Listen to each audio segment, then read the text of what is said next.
Matt Cummings, you never quit, just like Simone Biles. You know, it does quit, though, is Zoom. Frozen. In this moment. Yes. On the Dallas Opera Network, you're listening to Opera Box Score. Let's get ready to rumble! Wherever you are, however you're listening, it's Opera Box Score. I'm your host, George Cederquist, joined on America's Talk radio show about opera by Oliver Camacho, Matt Cummings, Weston Williams, and Ashlee Hardgrave. All right, this week, May 17th, 1939, the United States' first televised sporting event was a college baseball game between the Columbia Lions and the Princeton Tigers. It was broadcast by NBC. In April 2020, the first Zoom opera ushered in a new era of pandemic entertainment. So, how far has the art form of opera as film changed over the last year? How will it change opera altogether? Well, your OBS team has screened a few recent examples of the evolution of this new musical language to find out what the present looks like and what the future might hold. Plus, 2-minute drill. Move over, QAnon shaman. There's a new set of Brunhilde horns at the Capitol. So great to have this team back together again. I will say it was nice and quiet around here, Oliver. It was just you and me last week. I know. Reminded you of the days before kids. How very dare you, sir. Luckily, it wasn't too quiet with George busting out the trumpet. It was beautiful, George. That's what happens. He gets nervous when we're alone sometimes. He's like, I'm going to play my trumpet. We've all been there. Add $1 for every time. Oliver's eyes glued to Roland Garros this week. Yeah, my sleep schedule is so messed up, but I have to say they're making it much easier for me by getting rid of the players I care about the most. Roger Federer, as we talked about last week, he actually just said, you know what? I've had enough of this. I'm going to leave, giving the gorgeous Matteo Berrettini a walkover. I'm happy to look at Berrettini anytime. And Tsitsipas is advancing very well, but it's still pretty clear that it'll be a showdown between Nadal and Djokovic if everything holds the way they would. But sad about Naomi Osaka and sad about Serena Williams not having good form at her last match. So the women's draw is a real mess right now. I'm going to come back to Naomi Osaka in a second. Matt Cummings, you never quit, just like Simone Biles. You know, it does quit, though, is Zoom. In this moment. Yes, that is true. Thank you, Weston, for saving Good. Matt. You can edit this. Matt, you No, are frozen. leave it. It's genius. I love this. Matt Cummings, your Zoom might quit, but you never quit, and Simone Biles never quits. She's physically incapable of quitting. Olympics watch is now Simone Biles watch 24/7. Over this past weekend, she won her 7th consecutive U.S. championships, doing a floor pass that included not one, but 2 tumbling passes named after her that no one else is capable of doing. We are going to put on our website the slow-mo videos that USA Today published of her routines because they are poetry in motion. You could take dictation off of these gymnastics routines. That's on operaboxscore.com. Weston Williams, Ashlee Hardgrave with us as well. Ashlee, you want to talk about Naomi Osaka. Let me set this up, and I'm going to let you knock it down. So the story, about a week old at this point, right? She withdraws from the French Open with concerns of mental health, really quoting that, like, when the press attacks her, essentially, and gets in her face, that is something that triggers her. And quite frankly, who could blame her? In other words, if you came off the operatic stage and someone shoved a mic into your face and was like, hey, look, you've really struggled with this role over the past few years. Honestly, most people don't think you can hit those high notes. Why is that? Like, who wants to have to endure that? These rules are across the board for me, for sports and for opera. Ashlee. Absolutely. It would also be, even to put an even finer point on it, if you're walking out the stage door, someone comes up to you and it's like, hey, George Cederquist, Opera News, sounded like you had some real trouble with that B flat. How exactly are you going to change your approach tomorrow when you hit the money note and the money shot in next week's Lucia? Thoughts? Like, just really hammer it in. Yeah, what I love about Naomi is that she's from this younger generation who has been given enough agency to, like, fight for themselves. And so the old guard is cranky.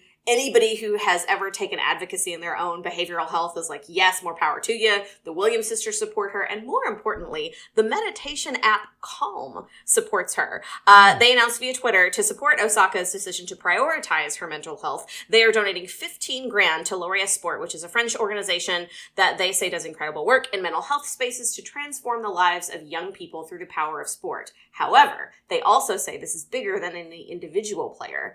Calm will also pay the fines for players opting out of the 2021 Grand Slam media appearances for mental health reasons, and they will match the fine with a $15,000 donation to that sporting organization. Money where your mouth is. I love it. Let's talk some opera. Chalk Talk on Opera Box Score. Washington Post Michael Andrew Broder recently published an article with the notion, if classical music keeps one thing from the pandemic, let it be the opera short. The harvest of unlikely hybrids between music video and opera have sustained many a fan's interest during the pandemic, and in plenty of cases, they've reached more ears and eyeballs than a previous traditional opera production could have. And while it's no substitute for an in-house experience, opera on film has a budding promise to engage both artists and audience as we move into the next normal. We'll chat today about the evolutions of this new musical language, and our team is going to take a dive into a few modern offerings so we can see what nuggets are out there for the consumption. This isn't exactly a new notion of opera on film, but we've definitely seen an evolution over this time that we've been in. But let's take it way back. Weston, let's talk about the very early history of the notion of opera on film. Well, Ashlee, did you know that the first opera on film, and I use some quotes here because it was only a 2-minute film, which means I think there were probably some cuts.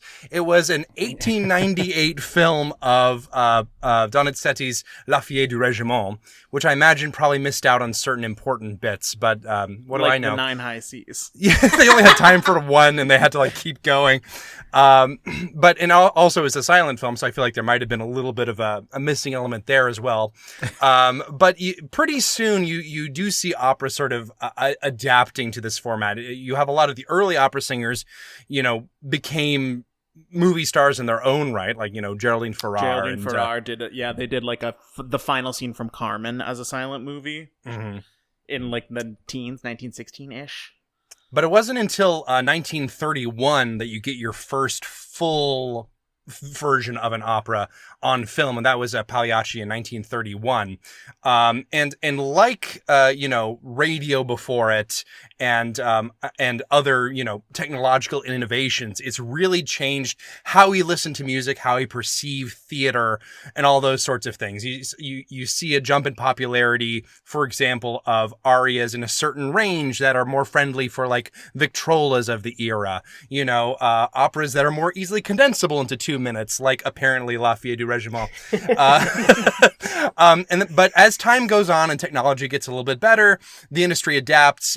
There's more people who are really doing things in a more full way. There's less changing around how we do it. You get to the point where you have it's pretty normal to have archival recordings. Think of the all the PBS productions that you would have seen back in the 80s and 90s. Great performances, right? Right, exactly. They were great. And then, of course, the gold standard for at least a while was the Met Live in HD, where you go to the movie theater and you just see the entire thing in front of you. And those I think are. Oh, go ahead, Matt. Well, in contrast to both of those, which are filmed performances of live opera, you also have opera movies being made. Yes. Like Jean-Pierre Ponel made a pretty famous movie of Marriage of Figaro that stars Kiri Takanawa, and that's set at this lush European estate. There's definitely a scene that takes place in a rowboat. I think it's during Dove Sono. The kind of stuff that you're just not able to do on stage because of the limitations of physical space and time. Who could forget Mark Hamill in that animated feature film? Another prime example. It was a pretty thorough history, but don't forget the important 1945 Microphonies episode of The Three Stooges, which features Voices of Spring, sung by the Johann Strauss Jr. piece, and the Sextet from Lucia. They called it back then the Sextet from Lucy. And or the Marx Brothers Night at the Opera. Yes, absolutely. Another classic. Well, but the nice thing. Oh, go ahead. Sorry. I just want to point out that one of the things that I've seen in my lifetime, my young lifetime, I remember like the early days of like Live in HD. And the way in like the first couple years, the way the singers were acting was still very broad, still very much to the back of the house. And now if you go see Live in HD that was produced, well, still prior to the pandemic, but more recently, it's all the direction is very filmic, very TV central. And you can see this over one type of performance that's still on stage. And one thing that I think is really interesting about the pandemic is that it's really accelerated that kind of evolution. I think that's what we're going to be talking about today. Yeah, and let's talk about that notion. You know, the idea of opera on film, one of the things that has been so great about it is it's made opera a little bit more portable. It's been able to distribute the notion and the presentation of opera to people and ears and eyeballs that couldn't get to the live theaters. Enter March 2020. Nobody could get to a theater. And so the entire industry had to pivot. George, let's talk a little bit about what happened in the pandemic. Well, I mean, it's changed so quickly, right? If you think back to March 2020, it literally took approximately 48 hours for the markets to be entirely saturated with Zoom operas. Or at least it felt that way. Now here's the thing, right, is that essentially that period of opera on film, the Zoom opera, was essentially a form of art therapy. And look, art therapy has value, it has meaning, it has a place, but we very quickly moved through that stage into live streams of concerts, re-releasing of archival recordings, which were not available prior to that. But now we're really in the meat of what this art form is. That is correct. So basically what we're going to do from here is we're going to talk about the evolution of how all of this came through. So we start with kind of the easiest ways to intro ourselves into this art form on film. And then we see how quickly things move and bend and shift and go into whatever this new, next normal is going to be. So let's start with sort of the quickest transition in that's very apropos of the time. Matt, what do you have for us? So put yourselves back in the mental space where you were in October 2020 when things were, starting to go from kind of bad to really bad. In the middle of all of this, Pittsburgh Opera put on these hybrid performances of Così fan tutte, and they featured a chamber orchestra of 17 pieces, the 6 singers playing the principal roles, and they did actually both live stream this performance and have an audience of 50 members, and the stream was free for everyone regardless of whether you had a ticket or not. Some of their pandemic strategies were that everyone was masked, including the singers, and we'll come back to that. Everyone, that is, except for brass and wind players. They really couldn't do that. They cut the show down to 90 minutes, did it with no intermission, and this was kind of this was a really strong offering of a hybrid opera. And the way that they made their situation work was they took the resident artists who were working with Pittsburgh Opera for 2020, cast them as the principals instead of covers, and then they set the show during World War I and the 1918 flu pandemic. So all of this, not only was everyone wearing masks, but it was like they were diegetically wearing masks. There was a reason why it was happening, and they incorporated it into the staging. Instead of the Fiordiligi and Dorabella being rich women at their estate, they said it as they were workers in a munitions factory. And that is another way of using the space, because Pittsburgh Opera has a black box theater inside of their HQ. And that HQ used to be a Westinghouse air brake factory. So that kind of industrial vibe, it's there. Like they're building on something that already exists and making the most of their opportunity. I would say those were like the main areas of innovation, like beyond the new setting, beyond the safety measures. It was a fair, it's a cozy. It's a cut cozy. You've seen many of these stage shapes before. that's a lot of energy to put into figuring out how to do an opera at all. And it was mostly very successful. And in particular, a lot of the ways that and especially anytime that they went back to the well of their concept and like really leaned in, is where I think this show like absolutely works. For instance, in the Act 1 finale, when Despina comes in dressed as the Doctor, instead of just wearing a normal mask, they had her wear one of the Tsani plague masks.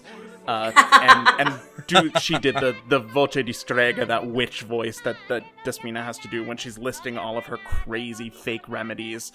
And they added in a little bit of funny business with the magnet, because all of the settings, they had like World War I cots and these hospital screens, so the magnet gets stuck to the hospital screen, and Veronique Fillou, who played Despina, like really sells it. It's so funny.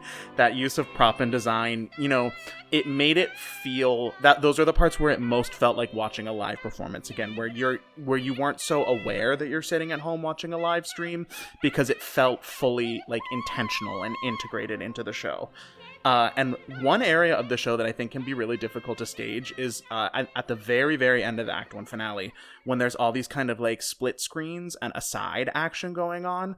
They use the hospital screens to like physically differentiate the different singers from each other, so that you were, you know, bending around to whisper to each other, and it made the music feel physical. So we're gonna drop in a clip of that moment right here.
So, the nonsense goes on because it is Così, and there's always a little bit more nonsense to happen. But then closer to the end of the opera, at the end of Act 2, another moment that really struck me was the Ferrando Fiordiligi duet, when she's about to run off to war and, like, put on that uniform. Normally, it's, like, a very silly Italian-looking uniform. So to have a World War I uniform standing behind her, that's, like, an image that's very... That really carries a lot more weight, and that is felt differently in the public... in the like collective memory of the audience. So that duet had like a lot more frisson than I normally than a normal staging, I would say. And that kind of the specter of the uniform like hangs behind her like a memento mori, and it's a whole plague going on. And that kind of effective use of close-up and framing of the camera angles, like we expect that from the Met live in HD. They've got millions invested in this. This is a smaller opera company doing this for the very first time under incredibly challenging circumstances, and they really did deliver. And that kind of embracing limitation rather than just apologizing, and really working with the costumes, the costume designer, Jason Bray, and the stage director, Crystal Manick, and just overcoming these obstacles and integrating them into a show.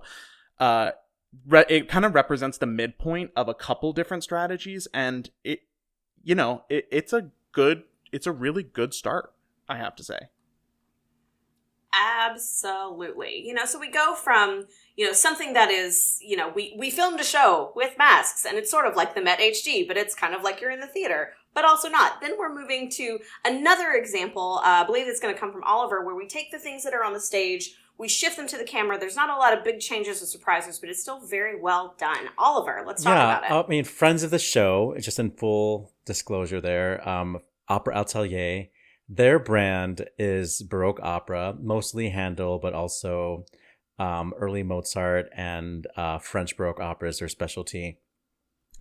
Their brand is, Baroque opera with a fantastic band. They have Tafelmusik, the Baroque Orchestra, as their in-house orchestra, and working with a company of singers who are regulars and who understand the style and intention of the artistic directors, Marshall Pinkowski and Jeanette La Jeunesse Zing.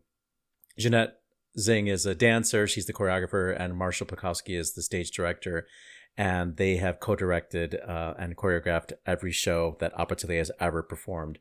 And there is definitely, when you see one Opera Atelier show, or maybe two, you understand exactly what the aesthetic of this company is. It's like beautifully costumed. Gorgeous. Yeah, it's like Yeah. such a feast for the eyes. It's beautiful art on the stage.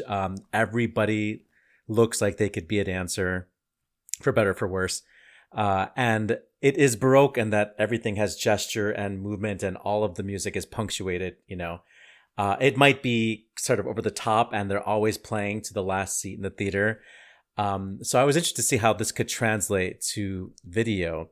And their season this year was supposed to be Magic Flute, Dido and Aeneas, and a Handel oratorio, The Resurrection, which is about, Easter and the last days that were, I guess, Christ being resurrected. That makes sense, right? The resurrection? Yeah. There it is. We got there. But it's an oratorio. It doesn't really have a clear, narrative arc. But they had intended to stage this. And this is the only thing from the original season that made it into the pivoted season. They did some other film thing, but this is the show that was changed for film. And it's exactly what I thought it was going to be, actually. I mean, they had to take it off of the stage and they put it into a smaller venue, and they had many cameras, but I felt like I watched the whole thing. I felt like I was actually sitting very close in the audience and watching this opera up close. And I almost felt that I was too close to it. And what I wanted was to be further away and to not have so many camera angles. I wanted to just see, what does it look like, the entire composition, because this is interesting. This is now, if Marshall had anything, or Marshall and Jeanette had anything to do with how it was edited, it was interesting to see what they thought was important for you to be looking at. Because with Opera Atelier shows, there's definitely a focus, because the whoever is singing is always trying to gain the focus, but there's always other things your eye can wander to. Oh, that's a beautiful backdrop, or oh, that dancer's pose is beautiful, but no. They were making a decision for you. You're going to look at this aspect of it. You're going to look at this hand gesture. You're going to look at this, beautiful bicep. Douglas Williams is in it. And he's got great arms. You suddenly find yourself just gazing at Douglas Williams' arms. Release the bicep cut. Yeah, exactly.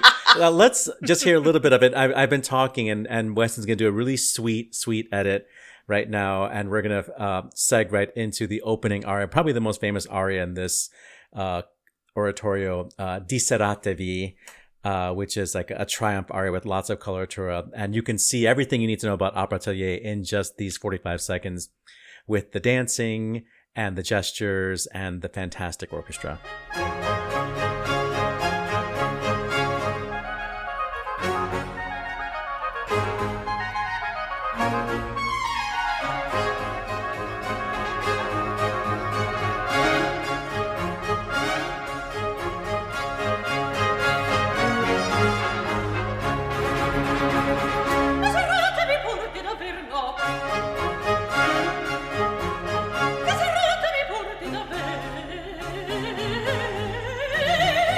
But another thing that Opera Atelier is known for is the male gaze. I want to say the gay male gaze. I'm not accusing anybody. Gaze. I'm Happy not accusing Pride. anybody of being gay. But Marshall and Jeanette know their audience, and they Of know Oliver specifically. Yes, they some know of all these of it. shows feel made exactly for me. There's always so much male beauty in their shows.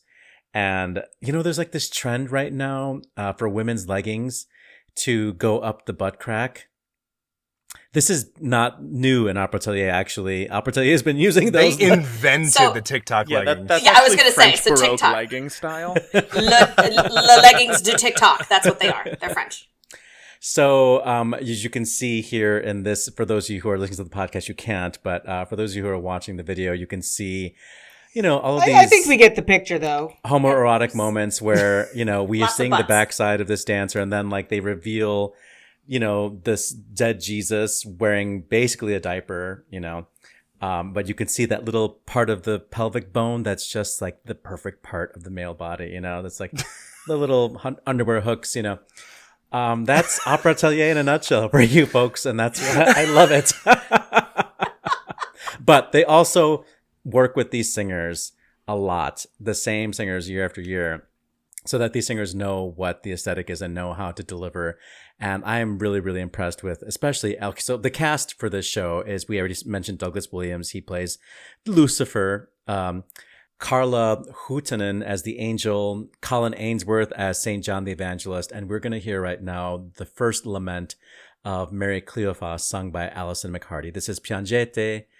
I think that's what it's called. It's just called Piangete.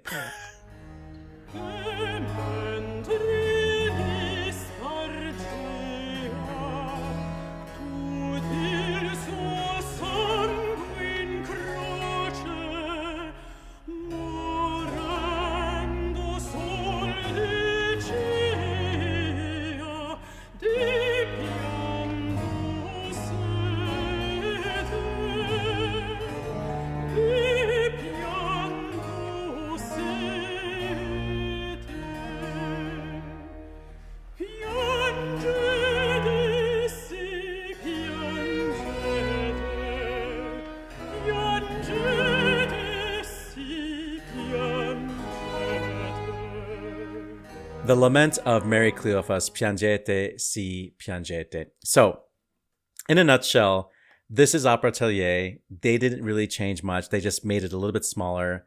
It's on film, dancing, beautiful gestures, beautiful bums, biceps. And I just want it to be on my biggest TV, and I want to be able to sit or stand away from it. But like looking at this thing so close, I feel doesn't do it a great service. I think you just want a little bit of distance from it, but obviously done with so much detail and so much love. Thank you so much for that. And gestures and TikTok leggings and butts aside, you did touch on something that I think is part of what we're talking about today, which is, the director of the opera, whether it's on stage or whether it's on film, they have the ultimate controls and knobs when it comes to telling the story. As we shift more into film, we're taking the ways in which we can point to a very specific part of the action, and we're speeding it up because it takes less time to do that in a quick camera angle change than it would to amend a set piece or amend the lighting. So we're really moving into this era of where we can tell these stories and tell these shifts even more quickly because we have this notion of film. We're moving into now a piece where we go to sort of a film adjacent. It's not quite a soundstage, but it's an adjacent location film shoot. George, let's talk about Flight. Exactly. Every Christmas, my father-in-law gives me tickets to go see an opera. That wasn't an option this year. So I took the money that he gave me and I spent it to go see Seattle Opera's film version of Flight by Jonathan Dove, libretto by April De Angelis. Here's the thing, right? Film is about narrative having primacy over performance. Ultimately, at the end of the day in film, the performances come second to the story. Opera could be no farther away than that than at all possible, right? Where in opera, it's all about performance. And frankly, the narrative often doesn't really matter at all. So how filmmakers and opera makers are going to wrestle these questions in the months and years to come is important. Seattle Opera's solution was to take Flight and rather than set it in an actual airport was to find the Seattle Museum of Flight. I believe the Boeing Corporation is headquartered in Seattle. You are correct, sir. And so, thank you. And so they took the film and they shot it in this museum. So you have historical planes. You have placards on the walls. And they did this miraculous job of repurposing intentionally this museum in order to house this production of Flight. Part of that museum has an air traffic control tower in it. And that, at least initially, is where they set the famous controller's aria from the opera. Weston, roll film.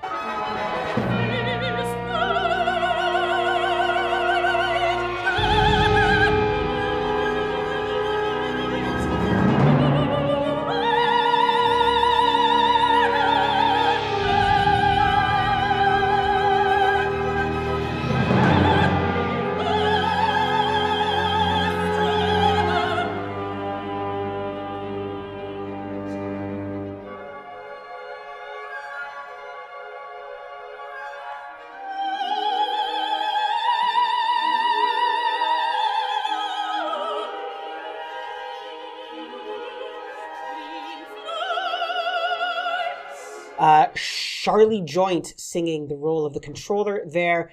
Brian Stauffenbiel directing, Kyle Siago directing for film and editing.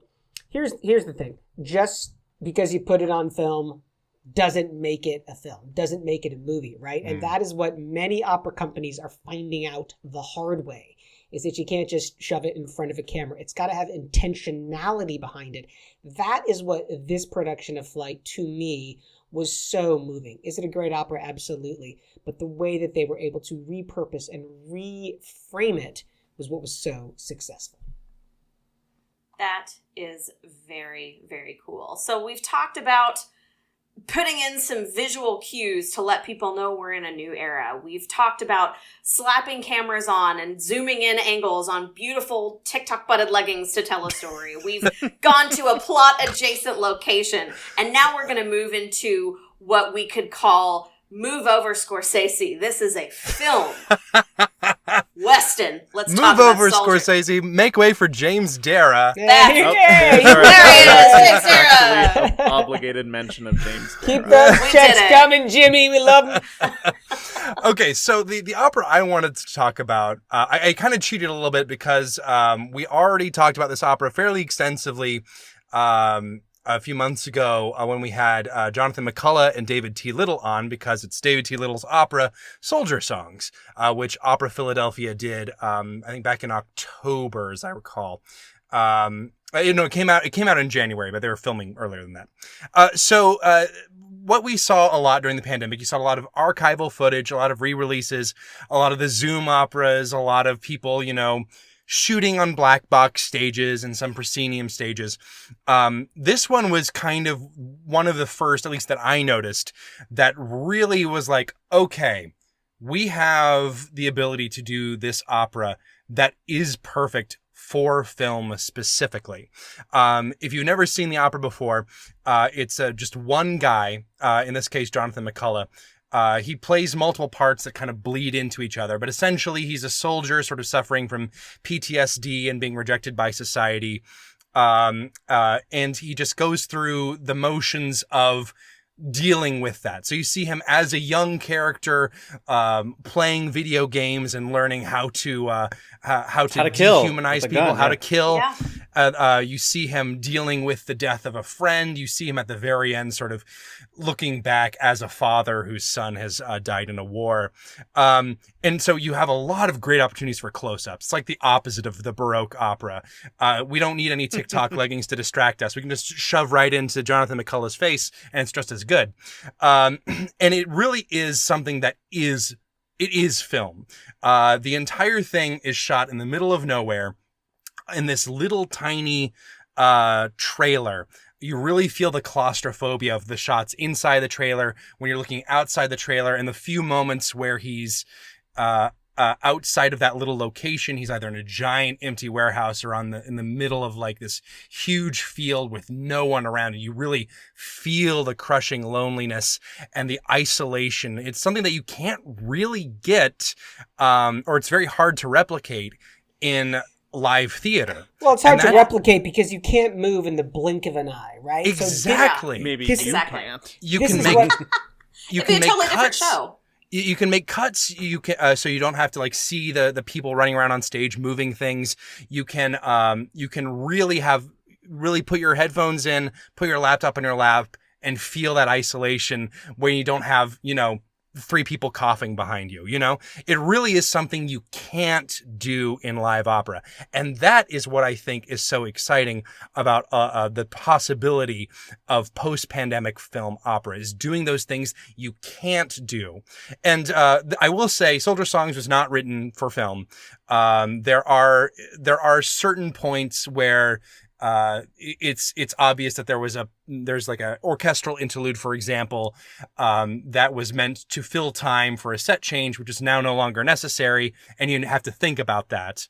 But everything else really, really works. And it takes inspiration, not just from like, you know, film, but also music videos, which I find very exciting because we've been filming, you know, music for a really long time in a We're really the popular MTV way. generation. We are I'm not, but maybe I'm maybe actually all you not old either. folks are. Actually, I am. maybe. I'm absolutely Oliver a TV is veteran. the Victrola generation. But for you Gen Xers out there, I want to play. You'll see above me right now. One of my favorite scenes in the film is the point where he's singing about killing, and he's playing with his little controller, and the trailers are swinging back and forth. People are clearly pushing on it, and there's like smoky lights going around, like spotlights spinning. And it's at a moment in the score where the score is at its most heavy metal, hard rockish sort of feel, and it really, really, really works. It's a sort of a whole art form that opera has not really stolen from, but really should, because music videos have been around for a long time now, and they really have something to offer. And even though it has those moments and those vignettes in it, it can still come down and be serious and what you more expect out of an opera too. I think I'll close my little segment here with just a portion of the opera where Jonathan McCullough is singing as a father whose son has died in the war, lamenting his death. And it feels like just a straight up just indie film. Like if I saw this and there was no music, I'd be like, oh, I know this. I watch this all the time. You know, he's got the artsy shot of him like burning a photograph on a grill and the smoke is coming up. And may I just say, the composition of all the shots is immaculate. The rule of thirds is at play. You know, none of this live theater blocking. It's all thought about for the camera. And it really just proves how emotional and affecting and effective something like this can be for, you know, an opera company with a decent budget. Nor uniforms, not folded flags, nor victories won. Your practiced words from scripts well learned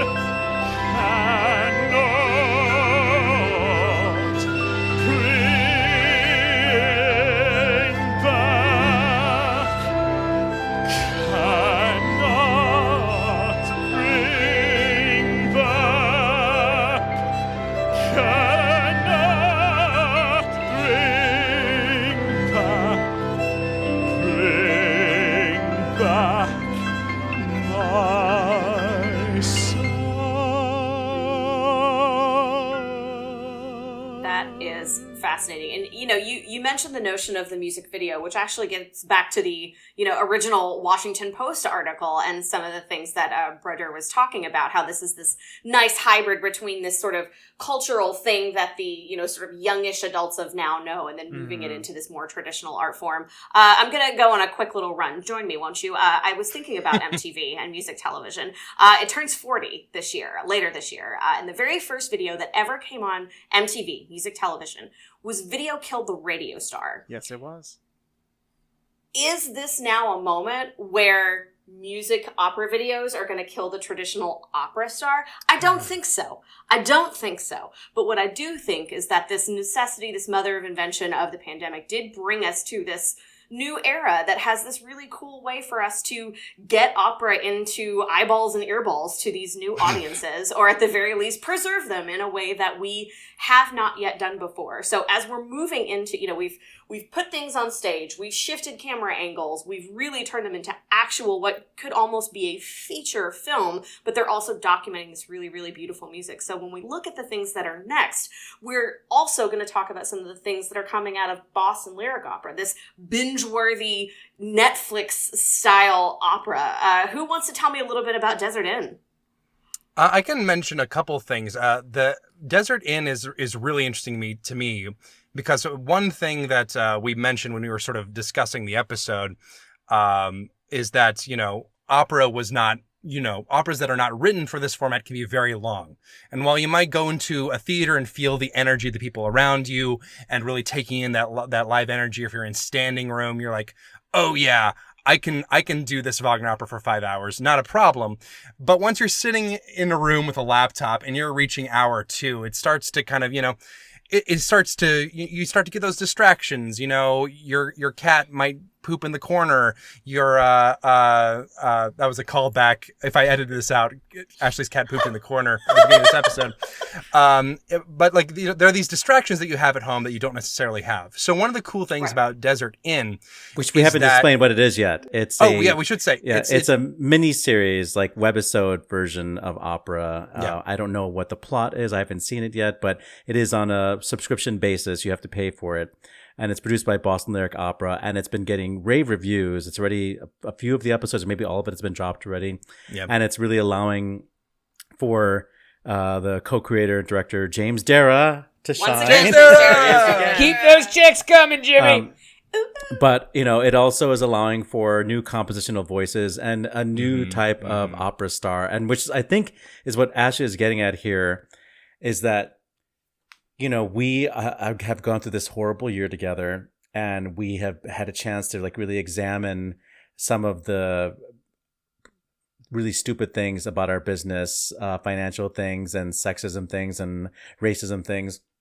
And we want to almost burn it all down and start over. Well, it already has been starting, the opera on film is making a space for composers and for artists who might not have a chance to have their works performed on the real stage, because we know currently the audiences who pay for these things aren't really putting their money in those things. But if companies can take all that, diversity money that they're trying to get from their donors, like we want to invest in this part of our company, if they could put it towards this, maybe we will see those things get funded and create this new hybrid version of our art.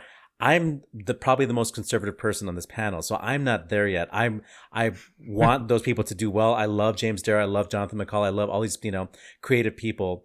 But I love the sound of the human voice in a room.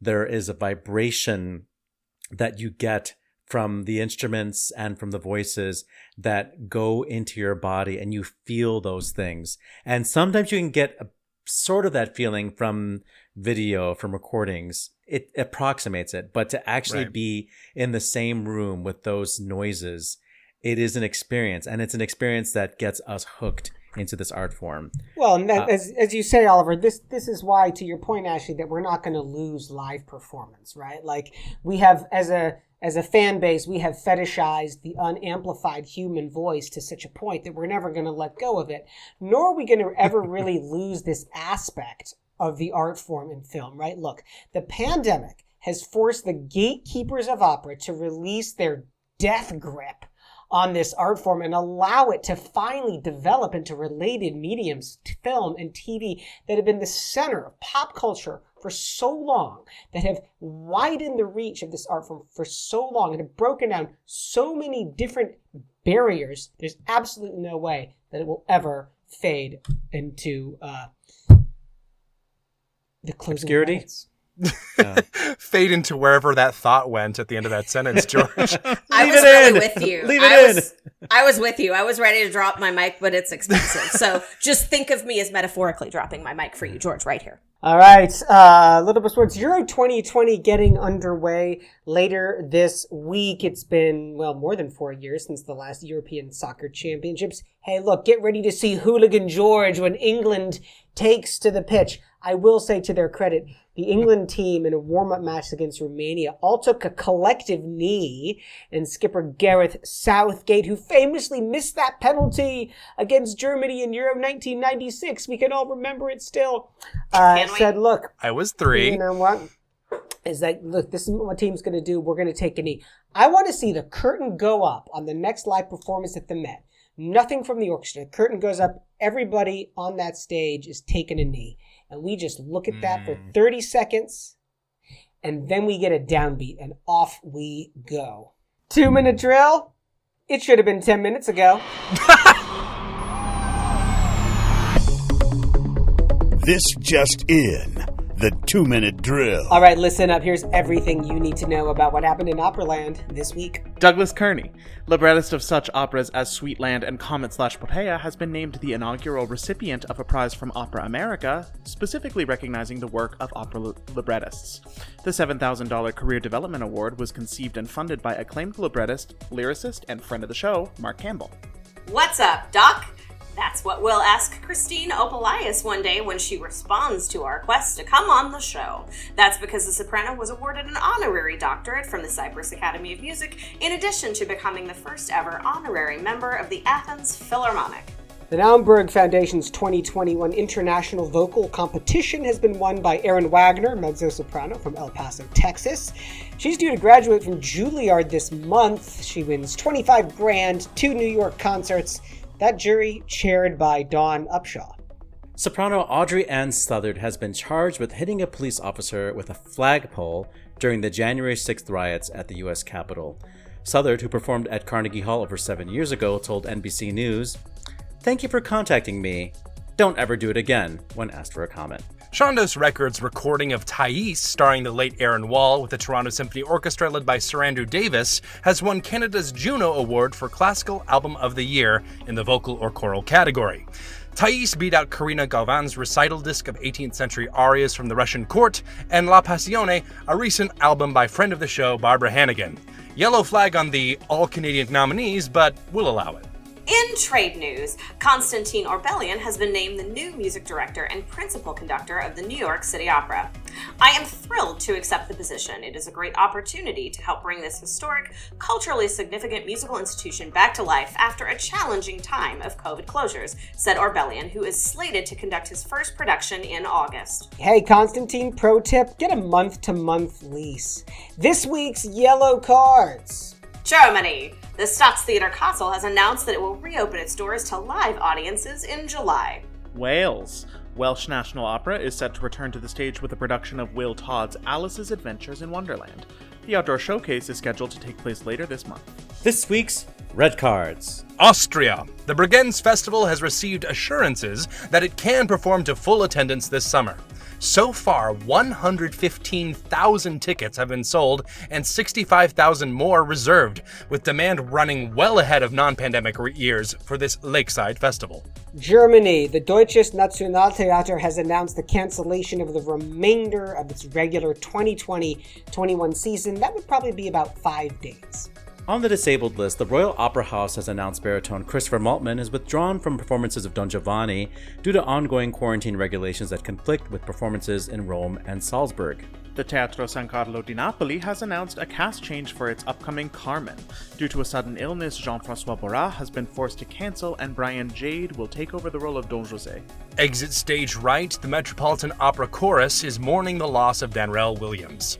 In a statement, the chorus said the bass was a dear colleague and brother, and by all accounts is one of the happiest, most generous, caring, and funniest members of our family. Composer and conductor Cristobal Hafter has passed away at 91 in Spain. A member of the so-called Generación del 51, he led the creation of contemporary classic Spanish music. And on this day, June 7th, in 1727, sopranos Francesca Cuzzoni and Faustina Bordoni created a public scandal culminating in a physical altercation during a performance of Astianate. In 1827, the first performance of Carlo Coccia's Mary Stuart, Queen of Scotland, took place in London.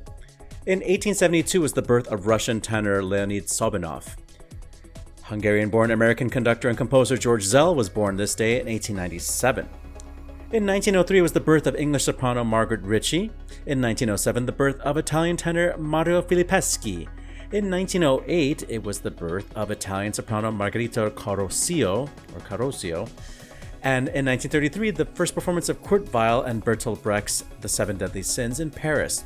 1945 saw the first performance of Benjamin Britten's opera Peter Grimes in London. And happy birthday, June 7th, to French tenor Roberto Alagna. And that is your 2-minute drill. Can I be honest and say I'm a little bit surprised that we haven't heard about more Opera 1/6ers besides our new friend Audrey? There's probably more than one donor.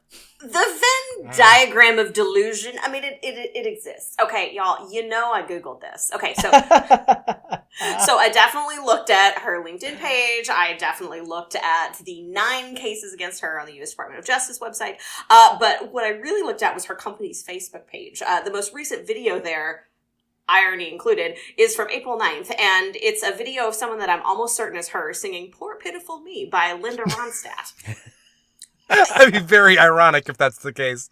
And technically you can still sign up for lessons. I mean, you can right from the business's Facebook page. I love that, like, we've been hearing about, a couple of different people, these folks that were there at the insurrection, and they've often talked about their locations, like Arkansas man or West Virginia man or Texas grandpa or whatever. And then the one person that is from our field, they mention her job, and they're like, there was an opera singer at 1/6. So yeah, go us.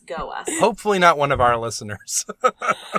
Oliver, how about the opera singers and the Juno Awards? Well, that's a really hard left turn there.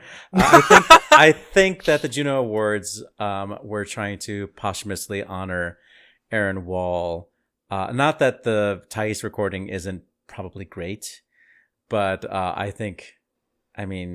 Hannigan. If you can give an award to Barbara Hannigan, why not give it to Barbara Hannigan? Maybe it's an award for all of the Thais recordings that came before it that were not so great. But at least the Junos got the sentiment of it right, unlike the Oscars, which awarded a non-present Anthony Hopkins when it should have gone to Riz Ahmed.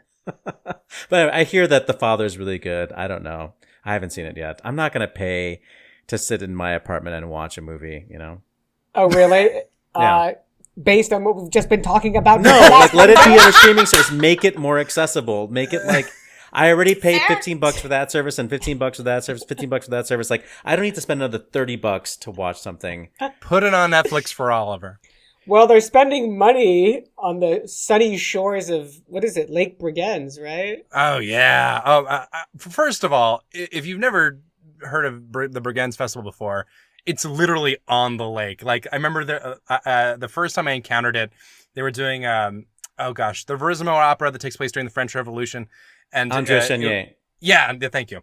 And the entire set was a giant, like 35, 40 foot high sculpture of Marat in the bathtub, and the bathtub is the lake. And I love that. So I was very interested and excited to see that the demand was so high. And I wonder how much of that if we'll be seeing any more of that, if people will be like, oh, thank God, live theater's coming back. Everyone wants to be there. Everyone wants to see something. Or if this is just a one-off because the lake is so enticing and everyone's been cooped up indoors for too long. It's partially the lake, but also the Vienna State Opera does like 200 performances a year, and they sell in like the high 90s of capacity.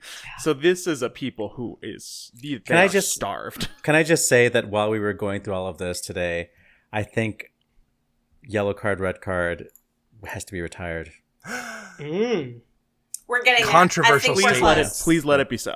We're getting That's close. all we're going to say. We can retire it. We just don't want it to come back. Might be getting close. All right, follow me closely here for our last story. So, Chick Hearn, legendary LA Lakers announcer, coined the phrase garbage time. This is it, the last 2 minutes of that blowout football game or basketball game when, the players The are last just 2 minutes of any podcast about opera. when they're just passing the ball around and there's clearly like one team has lost and it's all over. New York City Opera is playing on garbage time right now. There's clearly no way this company is coming back. So for them to be playing ball and pretending that they're going to do opera is utterly irresponsible. It's garbage time. Hope springs eternal is all I can say. Like, I just want them to come back so badly. Oh, God, me too. I get my hopes up every time that it's going to work, and maybe this will be the one. You forget about our friend in the Bible. His name was Lazarus. He came back from the dead. Why That's not true. Nico? All right, let's wrap this show up. Good call. Bad call on Opera Box Score. Wow, great to have the family back together again on Opera Box Score, firing on all cylinders. The OBS taking you to the movies. Oliver Camacho, good call, bad call. What do you got? Well, I have advance warning, so I guess it's a good call that Anita Rachvelishvili's new album Elegy comes out in July. I remember seeing, actually, I was just scrolling through Facebook while you guys were talking. I just remember seeing this picture. That's the new album cover. So that's a very glamorous way to share that with you all. But my other good call is for our friend Zachary James, who, along with many colleagues, put together an informative video for teenagers on Opera America's Opera Teens program called What is Opera? And the testimonials on this video include friends of the show, Anthony Roth Costanzo, Ian Bell, Jake Heggie, Lydia Yankovskaya, Karim Suleiman, Sarah Williams, Lucia Lucas, and many, many other people. It's a delight. It's long-ish, but it's really delightful to see all those people talk about opera and why they love it. Matt Cummings. Speaking of friend of the show, Lucia Lucas, she is the subject of a profile in this month's issue of Opera News, where she talks about her experience as a transgender singer in the opera world and her upcoming role in the 2023 premiere of Tobias Picker and Arya Lev Stolman's new adaptation of The Danish Girl. It's a really cool piece, and we are going to post a link to it on our website. Weston, you have so much editing to do on this episode. We're going to let you yes. go early. Ashlee Hardgrave. Well, bad call to my cat who interrupted our filming and threw me off my game. But otherwise, good call to the geniuses at HBO who created the magic that is Mayor of Easttown. It is prestige television at its finest. I've also subtitled the show, Why Is Everybody So Mean to Kate Winslet? The point is, the show is incredible. If you have access to HBO, I encourage you to start watching it. And then DM me so we can talk about it. I cannot discuss it with enough people. Mayor of Easttown. I don't know if I have a good call or a bad call. It's a bad call because I hate having Opera Box Score in my dreams. But let me say something to you, Opera Box Score listeners. The good call was that my dream last night was about Yannick Nézet-Séguin. And he and I spent the entire day together. I sort of followed him around like a day in the life. And we were going to turn that into like a multi-part OBS show. That was the dream. Wow. That's it for this week's edition of America's Talk radio show about opera. Our announcer's Norm Woodel. He's at normwoodel.com. On Facebook, search for Opera Box Score. Twitter, Instagram, at Opera Box Score. Deep in that bench of listeners, like and share our social media posts. Email us your hot takes, operaboxscore@gmail.com. Subscribe to the podcast, Stitcher, favorite the show on Apple Podcasts. Views and opinions expressed on Opera Box Score are solely those of the show's creative team. Any rebroadcast, reproduction, or other use of the accounts of this show without the express written consent of Opera Box Score is Rollum. Our creative consultant is Oliver Camacho. Audio and video editors Weston Williams. For your co-hosts, Matt Cummings, Ashlee Hardgrave, I'm George Cederquist, asking you to continue the conversation about opera during garbage time. We're back with an all-new show next week. Plus, you get more opera headlines, more hot takes, and more outtakes. Join us.